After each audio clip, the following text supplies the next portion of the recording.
Atenção! A oportunidade de ingressar na comunidade fechada está acabando.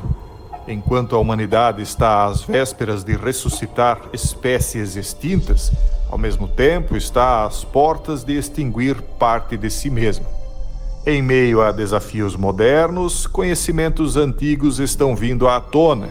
Enquanto a quarta revolução industrial já começou a jogar muitos na miséria, outros estão se encastelando em cidades ultratecnológicas. A maioria perecerá diante dos desafios.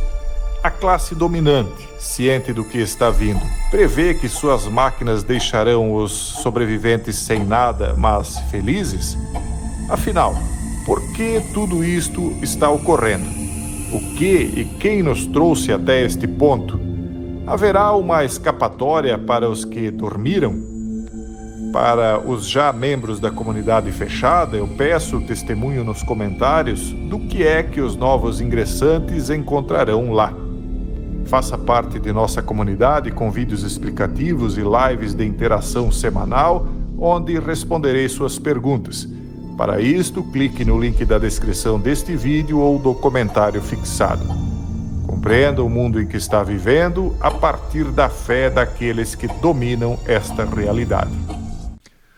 Pessoal, nós estamos chegando no final do ano, as festas estão aí, as férias também, a piazada, a gurizada, os meninos, como vocês falam aí mais para o norte do país, né, já estão por casa e eu vou tirar alguns dias aí para ficar um pouco mais próximo deles, né? Mas, em compensação, então eu vou gravar alguns vídeos extras aí nesse sábado, talvez no domingo também, tá bom? Lembrando que nós estamos chegando aí na reta final da oportunidade para que você ingresse na comunidade. Se você quiser aproveitar as suas férias aí para adquirir esse conhecimento, com certeza não vai se arrepender. Os comentários que vocês têm lido nos vídeos aí confirmam o que eu tenho dito, né, pessoal? Agora isso aqui que eu queria comentar com vocês hoje, né, já que nós vamos ficar alguns dias sem vídeos, eu não queria deixar certos assuntos de fora. Eu queria comentar isso aqui porque isso aqui está ganhando corpo na Europa. Eu jamais pensaria que isso viria a ganhar corpo político de uma maneira tão rápida como está ocorrendo. Então, quero dizer que, apesar de todas as resistências que nós, os pequenos, estamos enfrentando, há uma mudança. É uma mudança que está vindo não tanto por conta da vontade das classes dominantes, mas por conta da insatisfação do povo, e o povo talvez acabaria notando aquilo que a gente vinha mencionando, mas demoraria um pouco mais. O Brasil ainda não está percebendo tanto, até porque o Brasil é um país muito grande, né, muitas oportunidades ainda, mas em algum momento eu acho que isso aqui também vai acabar caindo mais fortemente na pauta ideológica e política, né? Que é o quê? A migração. A migração ela foi desenfreada por muitos anos na Europa e nos Estados Unidos. Os países mais desenvolvidos, né? Quem não viu aqui, duvido alguém aqui no canal que esteja assistindo esse vídeo, que não tenha visto aquelas ondas e mais ondas de navios e barcos carregados de pessoas do norte da África, pessoas chegando do Oriente, e daí toda aquela propaganda dizendo que aquele que não concordasse com isso era um criminoso por isso, por aquilo e aquilo outro. E as pessoas iam se calando, né? Porque ninguém quer ser um criminoso. Porque, de fato, as pessoas que reclamavam não eram criminosas. Elas só estavam preocupadas que a cultura dela estava sendo erodida, os bairros estavam superlotando, porque isso vai causando aumento no preço dos imóveis, dos aluguéis, né? Quanto mais procura, mais sobe o preço. Isso é natural. Mas agora até mesmo aquele eleitor mediano e alguns até um pouquinho mais à esquerda já estão começando a querer votar nos líderes da direita europeia e norte-americana porque, né, passou o período em que eles já estão começando a sentir na pele os reflexos dessa onda desenfreada de imigrantes. A classe dominante não se importa, eles não têm amor pelo país, eles não têm amor por nada que não seja o dinheiro, o poder, né? Então, necessitando de mão de obra, uma vez que eles por décadas propagandearam a ideia de redução de natalidade e os tolos do Ocidente escutaram isso, né? Começaram a ter menos filhos, e ainda havia necessidade de mão de obra, e ainda há, embora nós estejamos entrando aí na quarta revolução industrial, por enquanto ainda há essa necessidade, ou havia pelo menos até recentemente. Então eles vinham trazendo jovens, né, e mais jovens para trabalhar aí nas suas fábricas e substituindo os nativos, né, que não tinham mais filhos. Só que agora isso começou a causar alguns reflexos. E aí as crescentes preocupações dos eleitores sobre a migração são ameaça para os partidos do poder no Ocidente, que são os liberais globalistas, né? Isso desde o Reino Unido até a União Europeia e até os Estados Unidos. Os Estados Unidos está também com as fronteiras totalmente escancaradas, né? Então os líderes ocidentais estão a debater-se sobre como lidar com duas guerras que definiram uma era no Oriente Médio e na Ucrânia, mas a outra questão muito mais próxima de casa que está a descarrilar os governos na Europa e na América, a migração. Nos últimos dias, o presidente dos Estados Unidos, Joe Biden, seu homólogo francês Macron e o primeiro-ministro britânico Rishi Sunak enfrentaram problemas em meio a intensas crises internas, pressão para combater a imigração. Todos os três emergiram enfraquecidos como resultado disso, e as apostas são altas à medida que os eleitores americanos, britânicos e europeus vão às urnas em 2024. E em algumas mídias liberais eles já estão cogitando o retorno de Donald Trump. Tanto é que eles já estão começando a pressioná-lo, a perguntar se ele vai ser um ditador caso ele seja eleito, tentando criar aquilo que fizeram aqui no Brasil, né, e que infelizmente o líder aqui era fraco demais para resistir à pressão da imprensa e para mostrar que ele não era aquilo que a imprensa dizia que ele era. Ele foi o extremo oposto, quer dizer, em muitos aspectos mais esquerdista do que a própria esquerda, né, principalmente no campo do feminismo e todas as pautas aí mais à esquerda nesse quesito. Só que lá o Trump não é bobo, né? Ele sabe como a imprensa trabalha e ele mostrou, inclusive na eleição passada e na retrasada, que é ele quem pauta a imprensa, não é a imprensa quem pauta ele. Então eles já estão admitindo o retorno dele. E um dos motivos é a migração, mas isso é só um dos motivos. Os Estados Unidos, principalmente, é a questão econômica, né? Nós estamos vendo aí que ano que vem, se não já esse ano, mas acho que ainda não se sabe, mas ano que vem aí um derretimento de muitos ativos lá, né? E vindo lá, vem para cá também. Então existe a tentação de procurar soluções rápidas, disse Rashim Sagu, diretor do Programa de Direito Internacional do think tank Chatham House. Bem importante esse think tank. É quase um CFR, né, lá de Londres.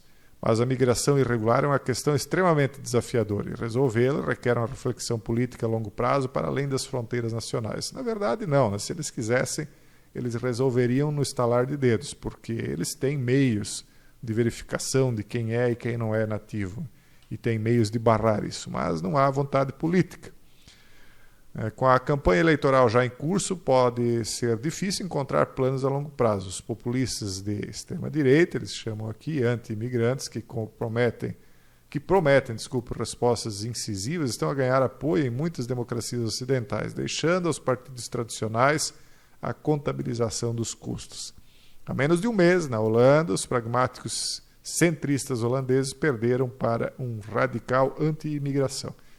Então, para eles, né, que são liberais, querem uma sociedade aberta, fronteiras abertas, uma pessoa que queira respeitar a vontade do povo, porque o povo é quem está sofrendo, é o povo quem mora nos subúrbios, porque o migrante ele não vai morar lá nas casas mais luxuosas, ele não vai competir com a classe dominante europeia.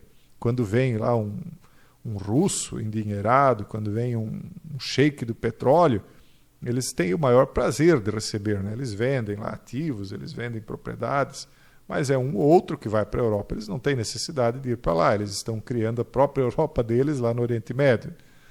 Então, quando os migrantes vão para um país, eles vão com poucos recursos. Já estão se mudando porque em seu país as coisas estão ruins, né, financeiramente. Então, eles estão em busca de oportunidades e a maioria, né, por regra, chega com poucos recursos. E para onde eles vão? Para os bairros mais pobres, onde as casas são mais baratas, onde a comida é mais barata, os supermercados são mais baratos, as lojas de roupa são mais baratas, eles não vão lá para os shoppings de luxo. Então, quem se incomoda com isso? É aquele morador local que vê o preço do aluguel dele subir, porque agora tem o dobro de gente ali, porque veio gente de outros países. Então, e principalmente esse, que é o eleitor normalmente, né, visto na Europa como de esquerda, porque seria o menos favorecido financeiramente, esse é o mais atingido. Então ele simplesmente muda o voto dele, diz, olha, eu não quero mais gente aqui, porque está encarecendo o preço do meu aluguel, fora as questões culturais. Nem vou entrar nessas questões para não criar polêmica, só tratando de termos mais práticos mesmo, né, econômicos. Mas tem um monte de situação aí que, se a gente fosse falar aqui, meu Deus. Mas enfim, então esse pessoal aí, ele já está de saco cheio, como se diz, né? Então ele não quer mais, e aí ele vai lá, vota num político que vai fazer o que ele quer, que é fechar as fronteiras, parar com isso aí, ou tentar reverter um pouco, pelo menos, né? E aí eles chamam esse político de radical. Então, mais uma vez, eles estão chamando o povo de radical. Mas eles não vão lá e colocam o sapato do povo, não botam as calças do povo, isso é, eles não vão viver lá no subúrbio para ver como é que é. Então, para eles é muito fácil, lá de cima, lá dos píncaros das montanhas, dos seus castelos dourados, ditar para o povo o que é bom, o que não é. Agora, ir lá viver na pele do povo local, eles não vão, né? Então, eles são radicais, de extrema, etc. Então, o Rishi Sunak, do Reino Unido e na Grã-Bretanha, está sob pressão de membros do seu próprio partido conservador, que temem que os eleitores os castiguem pelo fracasso do governo em controlar a migração. E será que eles querem controlar? Por enquanto, acho que ainda não. Há 7 anos, os eleitores apoiaram o Brexit porque os ativistas eurocéticos prometeram retomar o controle das fronteiras do Reino Unido. Em vez disso, o quadro é agora mais caótico do que nunca. O Reino Unido registrou um número recorde de migrações líquidas no mês passado. E o governo não conseguiu até agora impedir que pequenos barcos lotados de requerentes de asilo cruzassem o Canal da Mancha. Isso é absurdo, pessoal. Como é que não conseguem impedir? Só porque não querem, né? Sunak está agora na linha de fogo. Ele fez a promessa de parar os barcos, fundamental para o seu mandato. Então veja que até os liberais estão tendo de mudar o discurso. Imagine aquele que sempre falou a respeito disso. Óbvio que ele vai ganhar apoio político, né? Então, a tendência é uma mudança muito grande na política europeia. A França, o presidente francês sofreu um golpe inesperado quando a Câmara Baixa do Parlamento rejeitou essa semana o seu principal projeto de lei sobre imigração. Depois de perder as eleições parlamentares no ano passado, a aprovação da legislação na Assembleia Nacional tem sido um processo difícil para Macron. Macron é um dos mais liberais que tem, né? O Biden, então nem se fala. A crise de imigração é um desafio para Biden, né? O Donald Trump pretende reverter as políticas do antecessor e construir um sistema justo e humano. É a mesma baboseira de sempre, né? Então, as pessoas já estão cansadas dessas promessas e de blá, blá, blá, e de sofrer, né? Sofrer na pele, para falar o mínimo só, né? Do aumento de preços de tudo, né?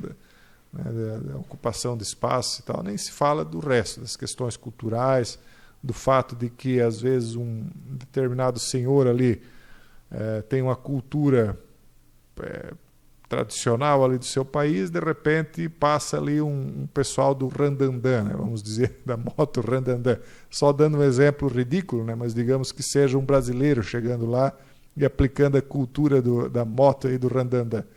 Agora pense, o pessoal do Marrocos e tudo quanto é lugar, cada um tem uma cultura esdrúxula diferente. Não que o local também não tenha algo de esdrúxulo, também tem, mas ele está no lugar dele, na casa dele, então ele está acostumado com aquilo e aquilo para ele é normal. Ou então um jovem pai aí que vê a sua filha, que antes ia para a escola sozinha e agora não dá mais porque tem lá um grupo de rapazes aí, que a maioria que vai para lá são homens jovens, né, que fica lá parado na esquina conversando o dia inteiro. Então, esse tipo de coisa que é coisinhas do dia a dia, mas são importantíssimos para quem está vivendo na pele, né? Porque ninguém quer ver a filha nessa situação, o senhor de idade não quer ser incomodado, a senhorinha não quer chegar lá no supermercado, o ovo está mais caro porque tem mais demanda, o jovem que está começando a vida não quer ver o preço do aluguel o dobro porque tem migrantes de tudo quanto é canto cobiçando a mesma casa e daí por diante. Então, eles não têm saída. Ou eles revertem a política, e se reverterem, aí eles estão indo contra as próprias crenças, ou eles vão entregar o poder para a chamada direita, que é, na minha opinião, o que vai acontecer. Tá bom, pessoal? Esse é o vídeo de hoje. Aproveitem a oportunidade, ingressem conosco lá na comunidade fechada, e aí vocês vão entender, de fato, para onde as coisas estão indo. Isso tudo que a gente comenta aqui é só superficial, né? A gente lá entra a fundo nesses assuntos, porque nós tratamos muito lá da fé dessas pessoas, no que é que realmente eles creem, não naquilo que eles dizem que creem, mas do que de fato eles acreditam. Pessoal, esse é o vídeo de hoje, um forte abraço a todos e até o próximo vídeo, se Deus quiser.